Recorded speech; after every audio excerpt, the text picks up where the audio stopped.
Hello guys, welcome to my YouTube channel. तो आज अपन start करेंगे रस समीकरण मितीय गुणांक स्टाइकोकेमिस्ट्री। तो स्टार्ट करते हैं अपन रस समीकरण मितीय गुणांक को। रस समीकरण मितीय गुणांक का मतलब होता है जैसे कोई भी रासायनिक अभिक्रिया होती है तो अभिक्रिया में कौन कौन होता है, अभिकारक भी होता है और उत्पाद भी होता है। तो अभिकारक और उत्पाद के जो मध्य जो संबंध बताता है उसे ही अपन क्या बोलते हैं, रस समीकरण मितीय। और इसमें अपन कभी इसको समझे तो जैसे मान लो कोई से मैंने रासायनिक अभिक्रिया ली, हेबर विधि में कभी मैंने लिया N2 और H2, बना क्या इससे अमोनिया NH3, ये होती है हेबर विधि। इधर नाइट्रोजन कितने हैं, 2, यहाँ पर मैंने किसका यूज़ किया, 2 का, तो हाइड्रोजन कितने हो गए 6, तो यहाँ पर किसका यूज़ कर लिया 3 का। N2 के पास कितना है 1, हाइड्रोजन के पास कितना है 3 और अमोनिया के पास कितना है 2। यही कहलाते हैं इसके गुणांक और यही कहलाती है रासायनिक रस समीकरण मितीय गुणांक, जो अभिकारक के गुणांक और उत्पाद के मध्य क्या बता देती है, संबंध। इसको कभी हम आगे समझे तो यहाँ पर N2 का कितना मोल यूज हुआ है 1 मोल, H2 का कितना मोल यूज हुआ है 3 मोल और अमोनिया का कितना मोल यूज हुआ 3 मोल। 1 मोल मतलब किसके बराबर हो सकता है Na, N2 का 1 मोल है मतलब Na अणु के बराबर हो सकता है। 3 मोल H2 मतलब 3 गुना किसके बराबर हो सकता है, Na अणु के बराबर हो सकता है। और 3 मोल 2 मोल किसके यूज हुए, सॉरी यहाँ पर 2 मोल आएंगे, 2 मोल किसके यूज हुए हैं अमोनिया के, तो 2 इंटू Na अणु के बराबर होगा। इसको ही कभी आगे बढ़ाए तो ये मोल Na अणु और क्या आता है ग्राम में आता है, तो नाइट्रोजन का भार कितना है 2 का, 1 का 14 तो 2 का 28 ग्राम। यहाँ पर 2 3 6 ग्राम और यहाँ पर देखें तो 28 और 6 34 ग्राम। हमेशा कोई भी अभिक्रिया द्रव्यमान संरक्षण के नियम का पालन करती है, मतलब अभिकारक का जितना द्रव्यमान होगा उतना का उतना द्रव्यमान किसका होगा, उत्पाद का। जैसे यहाँ पर देखिए तो 28 + 6 तो कितना आया 34 ग्राम। तो ये जो अभिक्रिया किसका पालन कर रही है, द्रव्यमान संरक्षण का नियम। और कभी ये चीज़ें कहाँ पे हो, गैस में हो, यदि ये चीज़ें सभी कहाँ में हो, गैस में हो, तो इनके आयतन भी क्या होंगे आपस में बराबर, 22.4 litre is equal to 22.4 is equal to 22.4 litre. इतना तो आप समझ गए होंगे गाइस। जैसे क्या करना है, किसी भी अभिक्रिया को जैसे कल अपन ने मोल समीकरण से जमाया था, अब अभिकारक में जितने भी है उत्पाद में जो है उसको अपन ने किस हिसाब से लिख दिया मोल समीकरण में से, और क्वेश्चन किस अकॉर्डिंग पूछा जाएगा उस हिसाब से अपन क्वेश्चन को यहाँ पर फिट कर देंगे। जैसे पहला क्वेश्चन है 9 ग्राम एल्यूमिनियम O2 से क्रिया करेगा। ये एक रिएक्शन है, इसमें क्या बोला है एल्यूमिनियम की यदि कितनी ग्राम मात्रा ले ले 9 ग्राम, तो O2 की कितनी मात्रा लेने पड़ेगी। अभिक्रिया में देखिए तो ये है अभिक्रिया 2 एल्यूमिनियम 3/2 O2 एल्यूमिनियम ऑक्साइड। कभी यहाँ पर बात करें तो एल्यूमिनियम के कितने यूज मोल हुए 2 मोल, ऑक्सीजन के कितने मोल 3/2 मोल किसके O2 के, और यहाँ पर कितना मोल बना 1 मोल। अपन को काहे की जरूरत है, इसके ग्राम और इसको ग्राम में भेजना है, तो मैं यहाँ मोलों की संख्या मतलब परमाणु अणु की संख्या लिखना रहने दे रहा हूँ और डायरेक्ट क्या लिख रहा हूँ, इससे इसका भार 2 मोल किसके बराबर होगा, एल्यूमिनियम का भार कितना होता है 27, 2 इंटू 27 ग्राम, 2 गुना 27 ग्राम किसके बराबर होगा 3/2। ऑक्सीजन कितने, 1 का 16 तो 2 का 32 ग्राम के। इसका मतलब क्या होता है 2 गुना 27 ग्राम एल्यूमिनियम जब यूज हुआ तो ऑक्सीजन के कितने ग्राम लगे 3/2 32 ग्राम। कभी यहाँ पर इसको सॉल्व करें तो 2 एकम 2 और ये कितनी बार कट गया 16 बार। यहाँ पर 2 गुना 27 ग्राम एल्यूमिनियम से 16 गुना 3 ग्राम ऑक्सीजन मतलब ज़रूरत पड़ रही है। तो आगे बढ़े तो मैं कभी बोल दूँ 1 ग्राम एल्यूमिनियम के लिए कितने ऑक्सीजन की रिक्वायरमेंट होगी 3 गुणा 16/2 गुणा 27। अपने पास एल्यूमिनियम की मात्रा कितनी दी गई है? 9 ग्राम। 1 ग्राम एल्यूमिनियम के लिए इतने ऑक्सीजन, तो 9 ग्राम के लिए 9 का क्या कर दो गुणा, 3 गुणा 16/2 गुणा 27 गुणा में 9। 9 एकम 9, 9 3 27, 3 से 3 कट, 2 एकम 2, 2 8 16। कितने ग्राम ऑक्सीजन की जरूरत पड़ी? 8 ग्राम ऑक्सीजन की। हर क्वेश्चन को इसी तरीके से अप्लाई करेंगे। कभी वो मोल को कभी बात करेगा तो मोल को कंपेयर करवाएंगे, ग्राम की बात करें तब ग्राम की कंपेयर, अणु की बात करेगा तो अणु को कंपेयर करवाएंगे। अगला क्वेश्चन है, हेबर विधि में 10 मोल H2 क्रिया करते हैं तो उत्पन्न अमोनिया का भार ज्ञात कीजिए। हेबर विधि मतलब अमोनिया को बनाने की कौन सी विधि? हेबर विधि। N2 और 3H2, ये किससे बन गई? अमोनिया को बनाने की। यहाँ पर क्या बोला है?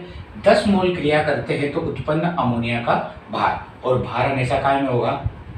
ग्राम या तो किलोग्राम, और मोल समीकरण में हम ग्राम की बात करेंगे। तो यहाँ पर कभी देखिए N2 का कितना मोल यूज हुआ? 1 मोल। H2 के कितने मोल यूज हुए? 3 मोल। और अमोनिया के कितने मोल उत्पन्न हुए? 2 मोल। यहाँ पर कभी बात करें, क्या बोला है? H2 के कितने मोल ले लिए जाए? 10 मोल। कभी यहाँ पर बात करें तो उत्पन्न अमोनिया का भार बताइए। यहाँ पर 3 मोल से कितने मोल अमोनिया का निर्माण हो रहा है? 2 मोल। 3 मोल H2 लिया तो अमोनिया के कितने मोल बन रहे हैं? 2 मोल। अपने पास कितने मोल हैं? 10 मोल H2। अब 3 मोल से 2 मोल, तो 1 मोल H2 से कितने मोल? 2/3 मोल हो जाएगा। 2/3 मोल। अपने पास 10 मोल है तो 10 मोल मैंने कभी H2 ले लिया तो अमोनिया के कितने मोल लगेंगे? 2/3 गुणा 10, कितने मोल हो जाएंगे? 20/3 मोल। 20/3 मोल। अब कभी आगे देखिए तो ये 20/3 मोल। अब 2 मोल किसके बराबर होते हैं? इसके भार के बराबर होते हैं। और भार इसका कितना है? नाइट्रोजन का 14 और इसका 3 मतलब 17। अब अपन को NH3 का क्या निकालना है? भार निकालना है। 2 मोल का भार कितना होता? 34 ग्राम होता। 2 मोल का भार कितना होता? 34 ग्राम। अपन को कितने मोलों का भार निकालना है? 20/3 मोल का। 2 मोल का भार 34 ग्राम, तो 1 मोल का भार कितना हो जाएगा? 17 ग्राम। 2 मोल का भार 34 ग्राम, तो 1 मोल का कितना? 17 ग्राम।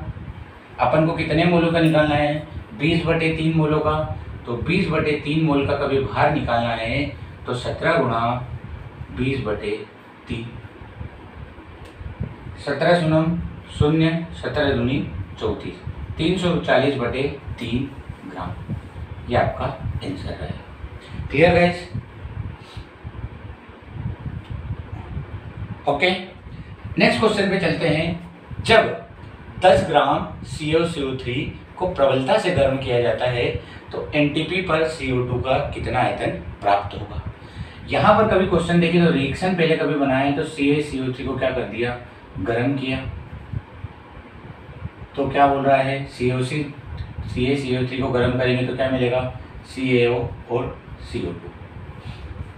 कितने का बोला है? 100 ग्राम CaCO3 को प्रबलता से गर्म करते हैं तो NTP पर CO2 का कितना आयतन प्राप्त होगा? पहले तो कभी बात करें इसका कितना मोल लग रहा है? 1 मोल CaO का, 1 मोल CO2 का, 1 मोल। इसका कभी ग्राम में बात करें तो इसका भार होता है 40, इसका 12 और इसका 48, टोटल काउंट करेंगे तो कितना होगा? 100 ग्राम। 100 ग्राम से मुझे कार्बन डाइऑक्साइड की बात बोली है तो इसको मैं लिखना रहने दे रहा हूँ। 100 ग्राम से कार्बन डाइऑक्साइड कितने ग्राम मिल रही है? 44 ग्राम। 100 ग्राम से 44 ग्राम कार्बन डाइऑक्साइड, तो 1 ग्राम से कितनी? 44/100। निकालना कितने की है? 10 ग्राम की, तो 44/100 गुणा कितने ग्राम? 10 ग्राम। 0 से 0 कट, कितना आ गया? 44/10 मतलब 4.4 ग्राम। 4.4 ग्राम। 10 ग्राम CaCO3 आएगा तो कितनी ग्राम कार्बन डाइऑक्साइड मिल रही है 4.4। अब कभी बात करें, अपन को क्या बोला है, इस 4.4 ग्राम को किस में बताना है, अपन को आयतन बताना है, और आयतन लीटर या तो मिलीलीटर। तो इसको कभी बात करें, कार्बन डाइऑक्साइड का 44 ग्राम कभी आगे बढ़ता तो किसके बराबर होता, 22.4 लीटर के बराबर होता। तो मैं बोल देता 1 ग्राम किसके बराबर है, तो 22.4/44 लीटर के बराबर। मुझे कितने ग्राम दिए हैं, 4.4 ग्राम, तो यहाँ पर क्या कर दूंगा, उसका गुणा 4.4। पॉइंट हटा तो 0, पॉइंट हटा तो 0, 44 से 44 100 और ऊपर 244 मतलब 2.24 लीटर, 2.24 लीटर। ये किसके बराबर होगी, 10 ग्राम CaCO3 को गर्म करेंगे तो CO2 का इतना आयतन अपन को प्राप्त होगा। नेक्स्ट क्वेश्चन, SO3 के निर्माण में यदि 8 ग्राम O2 क्रिया करती है तो उत्पाद SO3 का भार ज्ञात कीजिए। पहले तो ये पता कर लिए कि इसमें इस रिएक्शन में कितने ग्राम O2 रिएक्शन कर रही है और कितनी SO3 प्राप्त हो रही है। फिर अपन किसकी बात करेंगे, 8 ग्राम O2। 8 ग्राम O2 क्रिया करती है तो उत्पाद SO3 का भार बताना है। भार किसमें होगा, ग्राम में। इसमें कितने ग्राम ऑक्सीजन क्रिया कर रही है, 16 और 16 32 ग्राम। 32 ग्राम ऑक्सीजन क्रिया कर रही है तो सल्फर का भार होता है 32, ऑक्सीजन का भार 3 है तो 16 32 48, 48 और 32 कितना होगा, 80, 50 60 70 80, और 80 का डबल किया तो 160 ग्राम। यदि 32 ग्राम O2 रिएक्शन कर रही है तो कितनी मिल रही है, 160 ग्राम क्या मिल रहा है, SO3। 1 ग्राम किया तो 160/32। अपन को क्वेश्चन में कितने ग्राम O2 बोला है, 8 ग्राम O2। यदि 8 ग्राम लूंगा तो 160/32 गुणा 8 एकम 8, 8 चौक 32, 4 चौक 16, 0 का 0। 8 ग्राम कभी O2 क्रिया करेगी तो कितने ग्राम SO3 मिलेगी, 40 ग्राम। Clear guys. इसमें वही बातें हैं जो अपन पहले मोल समीकरण में पढ़ के आए हैं। यदि आपका मोल का कॉन्सेप्ट क्लियर रहेगा तो ये आसानी से आपको क्लियर हो जाएगा। कोई कठिन क्वेश्चन नहीं है इसमें, पर इसमें ही आते हैं लिमिटिंग रिएजेंट। यदि आपको ये जो क्वेश्चन रस समीकरण मिति गुणांक के क्वेश्चन क्लियर हो जाएंगे तो इसके बाद आता है लिमिटिंग रिएजेंट, जहां से आपका क्वेश्चन कंफर्म बनने का चांस रहता है। तो नेक्स्ट क्वेश्चन में अपन देखते हैं। क्वेश्चन में क्या बुलाया गया है कि इस क्वेश्चन में H2 के कितने ग्राम ले लो, 10 ग्राम, और नाइट्रोजन से क्रिया करवाना है और अमोनिया का आयतन बताना है, और आयतन हमेशा किस में होगा, लीटर में। तो सबसे पहले आपको बोला है कि H2 के 10 ग्राम दिए गए। अब H2 के 10 ग्राम दिए गए हैं तो पहले तो ये पता करो कि इस रिएक्शन में H2 कितने ग्राम लिया और कितने ग्राम अमोनिया बना है। तो H2 के देखें तो यहाँ पर देखो कितने H2 हैं, 6 H2। अब 6 H2 मतलब कितने ग्राम लिया आपने H2, 6 ग्राम, क्योंकि एक का भार 1। 6 ग्राम H2 लिया और नाइट्रोजन का भार 7 और 3 14 और 3 17 और का डबल 34। 6 ग्राम H2 से कितने ग्राम अमोनिया बन गया, 34 ग्राम। 1 ग्राम से बोलूँ तो 34/6 ग्राम। अपन को H2 कितना दिया गया है, 10 ग्राम, तो 10 ग्राम से बोले तो 34/6 × 10, ये कितने ग्राम, 10 ग्राम H2 से आपने किसकी मात्रा निकाल ली, अमोनिया की मात्रा। इसको काटे तो ये 5 बार और ये 3 बार। 34 का गुणा किस में करेंगे, 5 में, 5 चौक 20, 2 80 लिखा, 5 3 15 और 2 17, 170/3 ग्राम। ये किसकी मात्रा हो गई, अमोनिया की मात्रा। मतलब 10 ग्राम कभी H2 क्रिया कर रहा है तो अमोनिया की मात्रा कितनी मिल रही है, 170/3 ग्राम। अब अपन को बताना क्या है, इसका आयतन। अब अपन को पता है एक अमोनिया किसके बराबर होता है, 22.4 के बराबर। तो 2 अमोनिया 2 × 22.4 के बराबर, और इसका भार कितना है, 34 ग्राम। मतलब 34 ग्राम किसके बराबर, 2 × 22.4। तो कभी देखिए तो 1 ग्राम किसके बराबर, 2 × 22.4/34 लीटर के बराबर। और अपन को कितने ग्राम को लीटर में चेंज करना है, 170/3 ग्राम को कभी लीटर में चेंज करना है तो 1 का पता हो गया तो किस में डाल दो, इसको लीटर में। मतलब इसका क्या कर दो, गुणा 170/3। पॉइंट हटा है तो क्या लगा, 0, 0 से 0 कट, 70 एकम 70, 70 दूनी 34, 2 एकम 2, 2 एकम 2, 224/3। 224 को कभी 3 से काटे तो 3 सता 21, 1 बचा, 3 चौक 12, 2 बचा, 3 6 18, मतलब ऐसे चला करेगा तो क्या आया 74.66 लीटर आयतन आ गया आपका, किसका, अमोनिया का।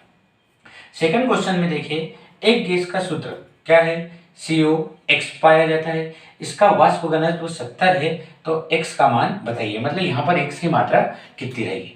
अब एक क्वेश्चन फार्मूला होता है कि जो अणुभार होता है, अणुभार किसके बराबर होता है, अणुभार बराबर 2 गुना वाष्प घनत्व, 2 गुना वाष्प घनत्व, मतलब जो गैस है, जो सूत्र है, उसका अणुभार वाष्प घनत्व का क्या होगा, डबल होगा। अब यहाँ पर देखिए तो 2 गुना वाष्प घनत्व का मान कितना दिया है 70, मतलब यहाँ पर आंसर कितना है आपका 140। ये क्या है आपका अणुभार, ये आ गया आपका 140 अणुभार, मतलब जो गैस है उसका अणुभार कितना होने वाला है 140। अब अपन कभी यहाँ पर देखिए कार्बन का भार कितना होता है 12 और ऑक्सीजन का भार कितना होता है 16। 12 और 16 मतलब 12 प्लस 16 किसके बराबर होने वाले हैं 140। 12 और 16 कितना 28। 28 को कभी 5 बार गुणा करेंगे तो कितना आएगा 140 आएगा, मतलब x का मान अपने पास कितना आने वाला है 5 आने वाला है, x का मान कितना रहेगा 5। नेक्स्ट क्वेश्चन को देखते हैं, देखो क्या बोला है, सोडियम क्लोराइड के 5.85 ग्राम को सिल्वर नाइट्रेट की अधिकता में क्रिया कराने पर प्राप्त सिल्वर क्लोराइड की क्या बताना है मात्रा। मतलब आपको क्या बोला है, सोडियम क्लोराइड की कितनी मात्रा उसने बोली है 5.85 ग्राम बोली है, और इससे सिल्वर क्लोराइड कितना प्राप्त होगा। सीधा क्वेश्चन देखिए, तो पहले तो अपन प्राप्त देख लो, इस रिएक्शन में देख लो कि कितना सोडियम क्लोराइड लिया है और कितना सिल्वर क्लोराइड प्राप्त हो रहा है, क्योंकि अपन को सिल्वर क्लोराइड की क्या पूछी है मात्रा। कभी सोडियम क्लोराइड की बोलो कि कितना इसमें यूज किया है, तो सोडियम का भार कितना 23, क्लोरीन का भार कितना 35.5, मतलब इसमें सोडियम क्लोराइड कितना यूज हुआ है 58.5 ग्राम किसका यूज किया है अपन ने सोडियम क्लोराइड का। सिल्वर क्लोराइड की बात करें तो सिल्वर क्लोराइड में कभी क्लोरीन का भार देखें तो कितना है 35.5 और Ag का भार कितना है 108। 108 और 35.5 को जोड़े तो कितना आएगा 143.5 ग्राम। मतलब इस रिएक्शन में कभी देखिए 58.5 ग्राम सोडियम क्लोराइड ले रहा है, तो सिल्वर क्लोराइड कितनी बन रही है 143.5 ग्राम। तो मैं कभी 1 ग्राम कभी सोडियम क्लोराइड ले लूंगा, 58.5 ली तो इतनी मिली, 1 ग्राम लिया तो 143.5 बटे 58.5 ग्राम क्या मिलेगी अपन को AgCl। क्वेश्चन में क्या बोला है 5.85 लेना है आपको, तो 5.85 कभी मैंने NaCl की मात्रा रख दी तो कितना आएगा 143.5, 58.5 गुणा 5.85, दशमलव हटे तो नीचे कितने जीरो 2 जीरो, ये दशमलव का काम खत्म। 585 से 585 कट, ऊपर क्या बचा है 1435, नीचे क्या बचा है 100, दशमलव कहाँ लगा दोगे, दशमलव के बाद 2 अंक आएंगे, मतलब 14.35 ग्राम। इतनी कभी सोडियम क्लोराइड लोगे तो सिल्वर क्लोराइड की मात्रा कितनी मिलेगी 14.35 ग्राम। क्लियर बात। तो नेक्स्ट क्वेश्चन पे चलते हैं, Fe2O3 के 1 किलोग्राम के अपचयन से प्राप्त आयरन की मात्रा ज्ञात कीजिए।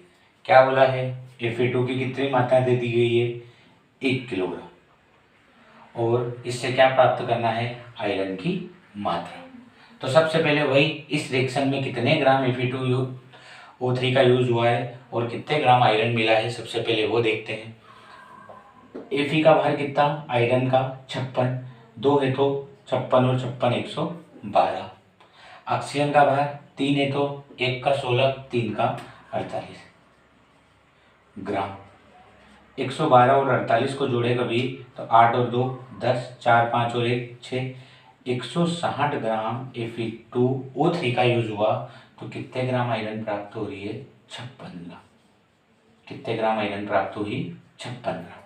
160 ग्राम Fe2O3 का यूज हुआ तो 56 ग्राम क्या प्राप्त हो रही है, आयरन। आपके क्वेश्चन में क्या बोला है, 1 किलोग्राम मतलब 1000 ग्राम। 160 ग्राम पे 56 प्राप्त हुई तो 1 ग्राम पे कितनी प्राप्त होगी, 56/160 ग्राम। अपने क्वेश्चन में 1000 ग्राम से प्राप्त करना है, 1000 ग्राम से प्राप्त करना है तो 56/160 गुणा क्या कर दोगे, 1000। 0 से 0 कट, यदि 4 से काट रहा कर दो, 4 चौक 16 और ये कितनी बार कट जाएगा, 25 बार। ये भी 4 से कट रहा होगा, 4 एकम 4, 1 बचा, 4 चौक 16, 25 चौक 100, कितना हासिल का, 1, 25 एकम 25 और 1 26, कितनी मिल गई, 260 ग्राम। अरे इतनी बात क्लियर है आपको बेटा, इतनी बात क्लियर हो गई हो तो देखो एक बार और समझ लेते हैं। क्या बोला था क्वेश्चन में, 1 किलोग्राम के अपचयन से प्राप्त आयरन की मात्रा ज्ञात कीजिए। तो आपने पहले तो इसमें रिएक्शन में देखा कि कितने Fe2O3 से कितना आयरन प्राप्त हो रहा है। थोड़ा सा यहाँ पर अपन ने मिस्टेक कर दी। मिस्टेक ये है कि देखो, समस्या ये है, देखो मैंने क्या लिया, Fe2O3, इसका भार कितना, 160 ग्राम।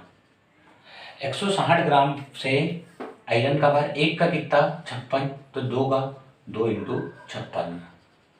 160 ग्राम से कितने ग्राम मिल रही है, 2 × 56 ग्राम। तो 1 ग्राम से कितनी मिलेगी, 2 × 56/160। निकालना कितने का है अपन को, 1000 का। तो अपन इसमें क्या कर देंगे, 2 × 56/160 गुणा 1000। 0 से 0 कट, 4 चौक 16 और ये कभी काटे तो कितनी बार कट गया, 25 बार। 2 एकम 2, 2 दूनी 4, 2 से इसको काटे तो 2 दूनी 4, 1 बचा, 2 अठी 16, 25 अठी, 25 अठी होता है 200, 20 हासिल का, 25 दूनी 50 और 2 70, 700 ग्राम क्या होगी, आयरन की मात्रा प्राप्त होगी। 700 ग्राम या फिर कभी बोले 0.7 किलोग्राम किसकी मात्रा प्राप्त हो जाएगी, आयरन की मात्रा। इतनी बात क्लियर हुआ आपको गाइस। तो अपन अब जो नेक्स्ट बातें होगी वो अगले वीडियो में देखेंगे, और अगले वीडियो में अपन सोचेंगे इसमें लिमिटिंग रीएजेंट को पहचानना, और इसके बाद जो बातें आती है आपको मूलानुपाती सूत्र की बातें, अणु सूत्र की बातें, उसको अपन देखेंगे।